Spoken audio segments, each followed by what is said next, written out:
Price எல்லாம் எல்லோரும் நல்லா இருப்பீங்க நம்புகிறேன். இந்த 2025 டிசம்பர் மாதம் கடைசி மாதத்துக்குள்ளே வந்திருக்கிறோம். இதுவரைக்கும் தேவன் நம்மை அழகாய் வழி நடத்தி கொண்டு வந்தார்.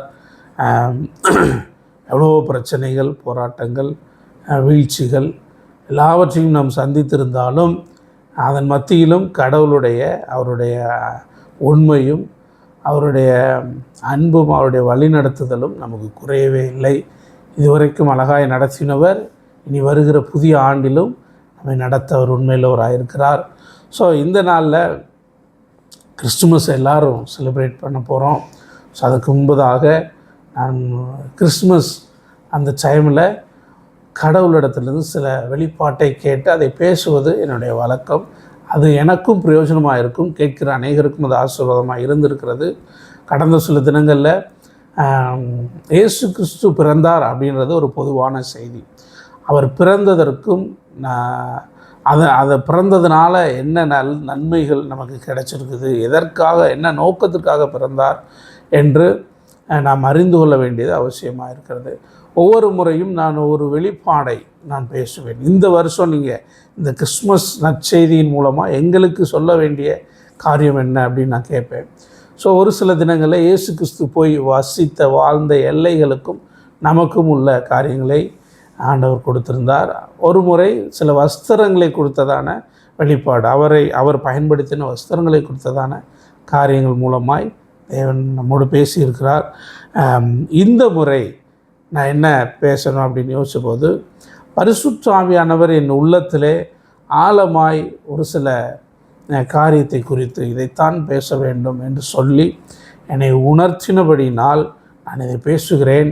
இந்த முறை என்ன பேச போகிறேன் அப்படின்னா, அவர் நம்மை வழி நடத்துகிற தெய்வம். இருள் போன்ற சூழ்நிலையிலும் நம்பிக்கையற்ற சூழ்நிலைகளிலும் திசை தெரியாமல் திகைத்து கொண்டிருக்கிற நிலைமைகளிலே நம்மை வழி நடத்தி அழகாய் கொண்டு போய் சேர்க்கிற ஒரு நல்ல தேவன் இயேசு கிறிஸ்து. He is the beacon of our guidance. இயேசு கிறிஸ்து ஒரு வழி நடத்துகிற ஒரு தெய்வம், கலங்கரை விளக்கம், ஒரு நம்பிக்கையின் ஒளியாய் அவர் நமக்கு இருக்கிறார். சரி, நான் இது பல காரியங்களை பேசும்போது இந்த முறை ஏதாவது பேசலாம் அப்படின்னு யோசிக்கும்போது இந்த நட்சத்திரங்களை பற்றி பேச வேண்டும். ஏனென்றால் சில சாஸ்திரிகள், ஞானிகள் கிழக்கு தேசத்திலேருந்து, வேறு தேசத்திலிருந்து இயேசு கிறிஸ்துவை கண்டுகொள்ளும்படிக்கு அவங்க வர்றாங்க. அவங்க பல வருஷங்களாய், பல ஆண்டுகளாய் தியானித்த, சாஸ்திரங்களை கொண்டு கணித்த ஒரு காரியம். இந்த காலகட்டத்தில் ஒரு நித்தியமான ஒரு ராஜா நமக்கு கொடுக்கப்படுவார். அவர் தேவனுடைய குமாரன், கடவுளுடைய அவதாரமாய் அவர் நமக்காக, ஜனங்களுக்காக அவர் பிறப்பார் என்று சொல்லி அவரை காண வேண்டும், அவரை பணிந்து கொள்ள வேண்டும் என்ற நோக்கம் அவருடைய வாழ்க்கையின் லட்சியமாக இருந்து அவர்கள் அந்த காலங்களை கணித்து அவர்கள் புறப்படுகிறார்கள். அவர்களை ஒரு நட்சத்திரம் வழி நடத்தி கொண்டு வருகிறது. இதுவரைக்கும் நம்மை வழி நடத்தின தேவன் இனி வருகிற காலங்களிலும் ஆச்சரியமான விதத்திலே வழி நடத்துவார். அந்த நட்சத்திரத்தை பற்றி தான் நான் பேச போகிறேன். இந்த நட்சத்திரம் எதற்கு அடையாளமாய் கொடுக்கப்பட்டது, அந்த நட்சத்திரம் யாரை அது அடையாளப்படுத்துகிறது என்பதை பற்றி நாம் விரிவாக பார்ப்போம். சரி, நான் மத்தேயு 2:2, யூதருக்கு ராஜாவாக பிறந்திருக்கிறவர் எங்கே, கிழக்கிலே அவருடைய நட்சத்திரத்தை கண்டு பணிந்து கொள்ள வந்தோம் அப்படின்னு அரண்மனையில் போய் அவங்க கேட்குறாங்க. சரி, இந்த வசனத்திற்கு ஆதாரமாய் பழைய ஏற்பாட்டின் காலத்தில் உள்ள ஒரு வசனத்தை நான் வாசிக்கிறேன். இயேசு கிறிஸ்துவின் பிறப்பை குறித்து பலரும் தீர்க்க தரிசனம் உரைத்ததுண்டு. இயேசு கிறிஸ்துவை பற்றி யோவான் எழுதின சுவிசேஷத்தில் ஒரு வார்த்தை சொல்லப்படுகிறது. தீர்க்கதரிசிகளின் ஆகமங்களிலும் மோசேயின் நியாயப்பிரமாண புஸ்தகங்களிலும் எழுதியிருக்கிறவரை கண்டோம். இவரை பற்றி எழுதியிருக்குது. பல 100 வருஷங்களுக்கு முன்பாக பல தீர்க்கதரிசிகளும் இவரை பற்றி எழுதியிருக்காங்க. அவரை நாங்கள் இப்போ என்ன பண்ணோம், பார்த்துட்டோன்னு சொல்லி ஒரு வசனம் சொல்லப்படுகிறது. ஸோ பழைய ஏற்பாட்டு காலத்தில் அப்படி பலரும் அவரை பற்றி சொல்லியிருக்காங்க. அப்படி சொல்லப்பட்டதில் எனக்கு கிடைச்ச ஒரு வெளிப்பாடு பார்த்தீங்க அப்படின்னா, இவங்க முக்கியமான ஒரு தீர்க்கதரிசி சொன்ன காரியத்தை நான் எடுக்கலை. இஸ்ரவேல் ஜனங்களை சபிக்கும்படி முற்பட்ட ஒரு தீய மனுஷன் அவர் கிறிஸ்துவை குறித்து சொன்ன காரியத்தை நான் எடுத்து பேச போகிறேன். அதை வாசிக்கிற பொழுது எனக்கு ஆச்சரியமாக இருந்தது.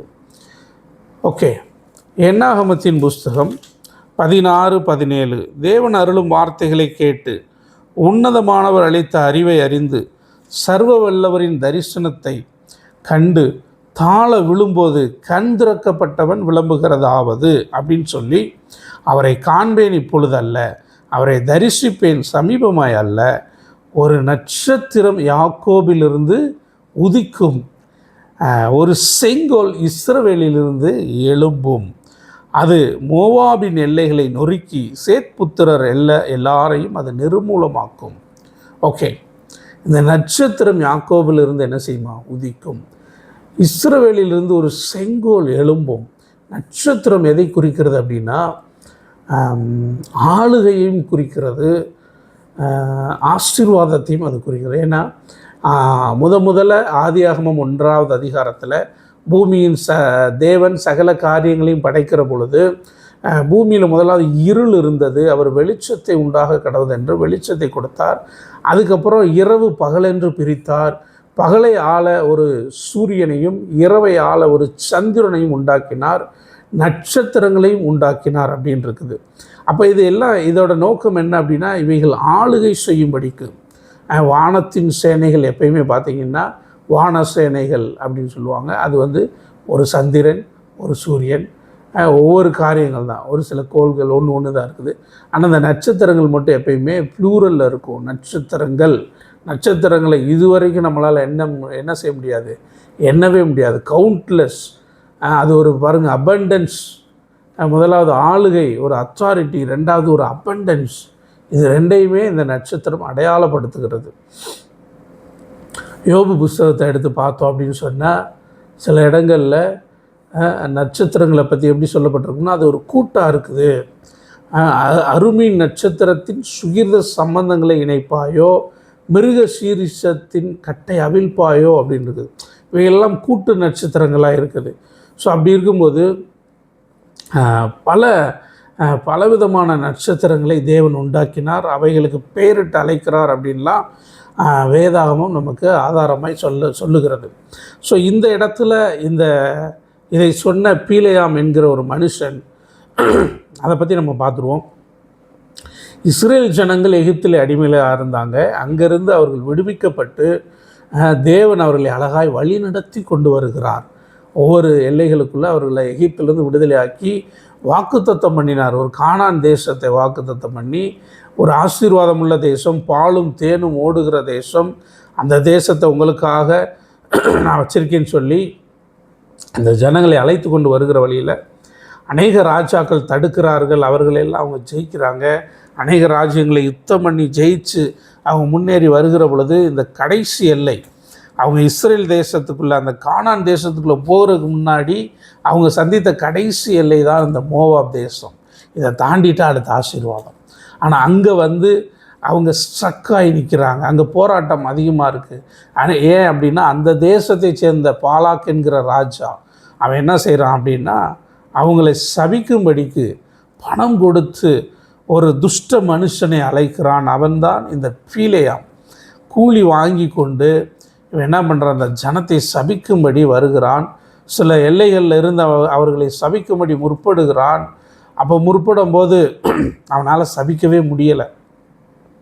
ஒவ்வொரு இடத்துலையும் இந்த என்னாம புஸ்தகத்தை வாசிங்கன்னா, சபிக்கலாம்னு அவன் கண்ணை மூடும்போது கடவுள் என்ன பண்ணுவார், ஆசீர்வதிக்கும்படி அவனை என்ன செய்வார்னா மாற்றி விடுவார். அப்பொழுது அவன் அவர்களை ஆசீர்வதிப்பான். ஸோ அப்படி இருக்கும்போது தேவன் இவர்களை சபிக்க முடியலை. அப்போ அந்த பாலாக் ராஜா சொல்கிறான், இந்த ஜனங்கள் ஆசீர்வாதம் உள்ள ஜனங்கள் எனக்கு தெரியும், இவங்களை ஃபிசிக்கலாக நான் ஜெயிக்க முடியாது, இவங்க கூட நான் யுத்தம் பண்ணேன்னா அவர்கள் தேவன் அவர்கள் சார்பிலே அவர்களுக்கு துணையாய் வருவார், அவர் யுத்தம் பண்ணுவார். அதனால் பல ராஜ்யங்களை இவங்க என்னையோட பெரிய பெரிய ராஜாக்களை ஈஸியாக ஜெயிச்சுட்டு வந்துட்டாங்க. இனி நான் இவங்களை யுத்தம் பண்ணி ஜெயிக்க முடியாது. அதனால் நீ என்ன பண்ணு, இவங்க மேலே ஒரு ஆசீர்வாதம் இருக்கிறது. எப்படி இந்த நட்சத்திரம் ஒரு பெருக்கத்திற்கு அடையாளமாக இருக்கிறதோ, ஒரு அதிகாரம் ஆளுகைக்கு அடையாளமாக இருக்கிறது. அதுபோல் இந்த ஜனம் என்ன பண்ணுது, பெருகி இருக்குது. பூமியின் விசாலத்தை மூடுகிற ஜனம் அப்படின்னு சொல்லப்பட்டிருக்கு. அப்படி ஒரு பெருக்கமாக இருக்கிறாங்க, ஒரு அதிகாரம் உள்ளவர்களாக இருக்காங்க. ஸோ அதனால் எப்படி ஆகிலும் இந்த ஜனங்களை நான் சபிக்க வேண்டும். முதலாக நீ சபிச்சிட்டேன்னா அவங்க வீக் ஆயிடுவாங்க. அதுக்கப்புறம் நான் என்ன பண்ணிடுவேன், சாபம் வந்துருச்சுன்னா நான் ஈஸியாக அவங்கள ஜெயிச்சிருவேன்னு சொல்லி இந்த பீலியாம் அழைக்கிறான். அவன் சபிக்க முற்பட்டு அவர்களை ஆசீர்வதித்து முடிவிலே சொன்ன வசனத்தை தான் நான் வாசித்தேன். யாக்கோபிலிருந்து ஒரு நட்சத்திரம் உதிக்கும், இஸ்ரவேலிலிருந்து ஒரு செங்கோல் எழும்பும் அப்படின்னு சொல்கிறான். ஸோ இந்த நட்சத்திரம் யாரை பற்றி சொல்லப்படுகிறது அப்படின்னா இயேசு கிறிஸ்துவை பற்றி சொல்லப்படுகிறது. அவர் தான் யாக்கோபிலிருந்து உதிக்கிற நட்சத்திரம்.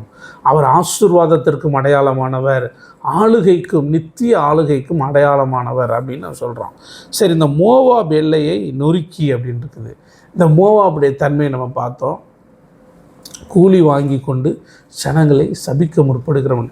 இன்றைக்கி நான் சொல்கிறேன், கூலி வாங்கி கொண்டு பணத்தையே வாங்கி கொண்டு உங்களுக்கு விரோதமாய் சிலர் செயல்பட்டாலும், உங்களை சபிக்கும்படி முற்பட்டாலும், உங்களுக்கு விரோதமாய் பொய் சாட்சிகளை ஏற்படுத்தினாலும் அவைகளை நொறுக்கும்படிக்கு, அந்த தீய வல்லமைகளை உடைக்கும்படிக்கு இயேசு பிறந்திருக்கிறார்.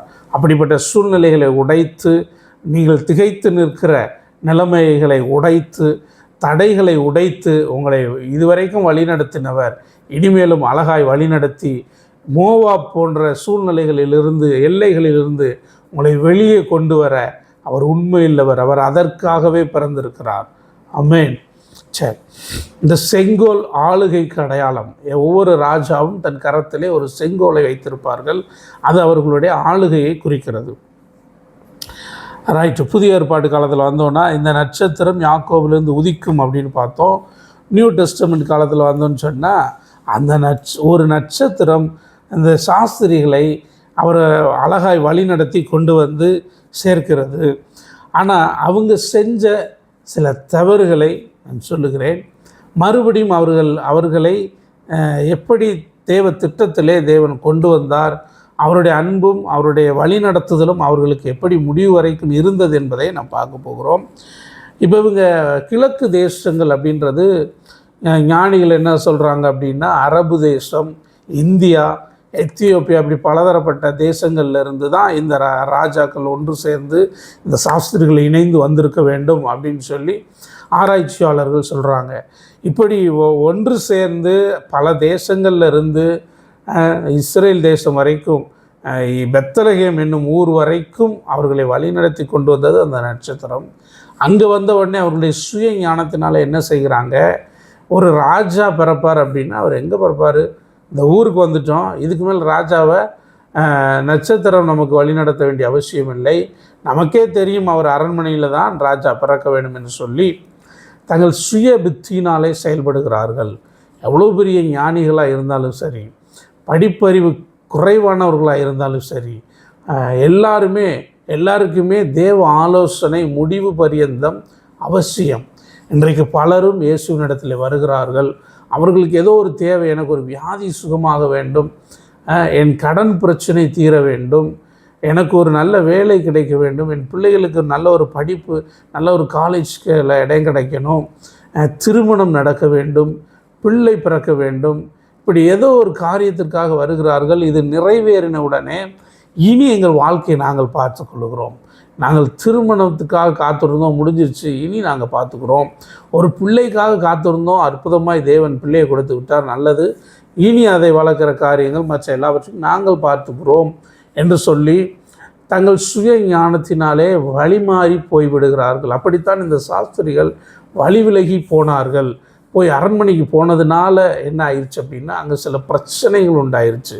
அங்கே உள்ள ராஜா பார்க்குறான், யூதருக்கு ராஜா பிறந்திருக்கிறாரா, யூதர் எல்லாரையும் அந்த ரோமர் அந்த நாட்கள் அந்த எல்லைகளில் ஆட்சி செஞ்ச ஏரோது ராஜா என்ன சொல்கிறாருன்னா, என் வீட்டில் யாரும் பிள்ளை அப்படி யாரும் பிறக்கலையே, இவங்க யூதருக்கு ராஜாவாக பிறந்திருக்காங்கன்னு சொல்லி வேறு நாடுகள்லேருந்து வந்திருக்காங்களே, அப்போ அவங்க சொல்கிறது உண்மையாக தான் இருக்குன்னு சொல்லி வேத பண்டிதர்களையும் ஆசாரியர்களையும் அழைத்து இதை உண்மையானு விசாரிக்க சொல்கிறாங்க. அதை திட்டமாக விசாரிக்கிற பொழுது தெரியுது, கரெக்ட், இந்த காலத்திட்டத்தில் கிறிஸ்து என்கிற ஒரு ராஜா நமக்கு பிறப்பார்னு பல தீர்க்கதரிசிகளும் எழுதியிருக்காங்க.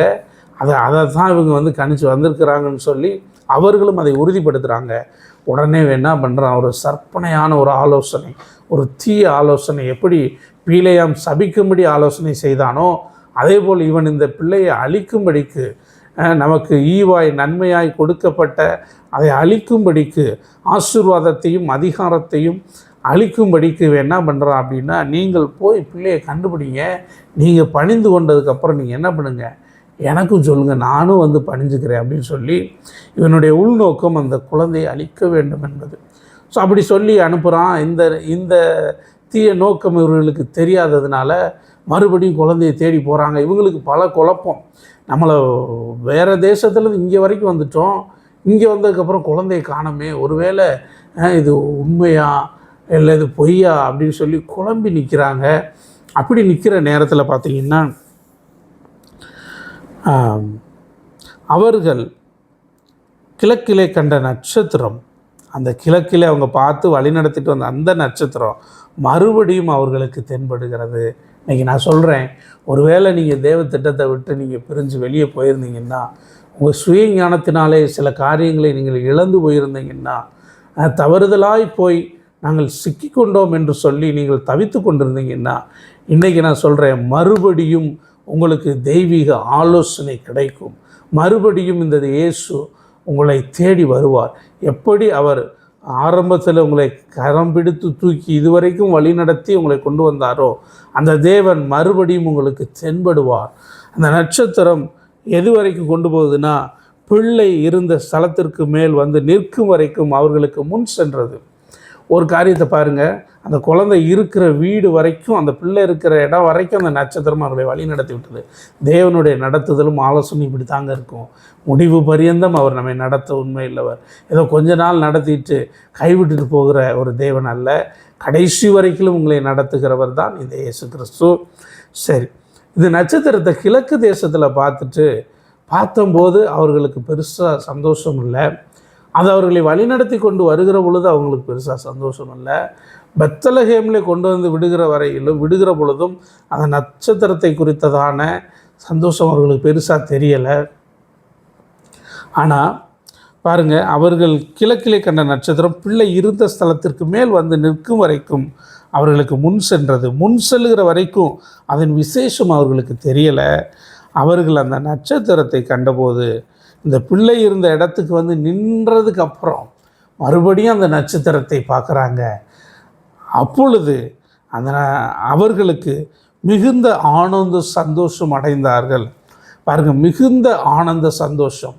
நாங்கள் இதுவரைக்கும் தியானித்தது, நாங்கள் படித்தது, ஆராய்ச்சி செஞ்சது, இதுவரைக்கும் நாங்கள் பிரயாசப்பட்டது எல்லாம் இப்போ என்ன செஞ்சிருச்சு, எங்கள் வாழ்க்கையின் நோக்கமே இதுவாக இருந்தது, இப்பொழுது அது நிறைவேறி விட்டது. இது சத்தியத்திற்குள்ளே இதுக்கு எங்களை நடத்தி விட்டது.